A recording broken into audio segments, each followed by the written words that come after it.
The Kremlin is apparently breaking its silence on a deadly explosion that may have involved a nuclear-powered missile in northern Russia. Russia now saying radiation spiked up to 16 times the normal level and that accidents happen.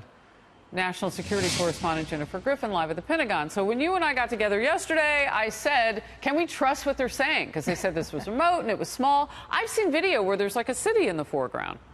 Well, Harris, fortunately, it's a small city nearby with about 500 people as part of its population, but they are very scared still, and they don't trust the Russian government.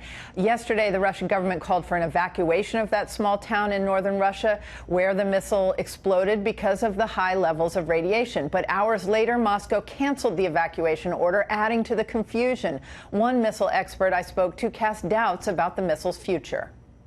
I think Russia really is developing a nuclear-powered cruise missile. This is a high-priority program for the Russians. I'm not sure that I believe Vladimir Putin's boast that the system is invincible. I think they're actually having a lot of trouble getting it to work, and I'm not sure it ever will work.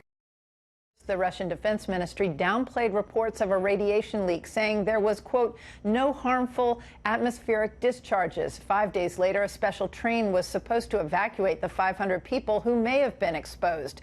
Medics who treated the victims, including 5 dead Russian nuclear scientists, have been summoned back to Moscow for medical exams after being exposed to the high levels of radiation. The medics were forced to sign non-disclosure agreements about what they saw.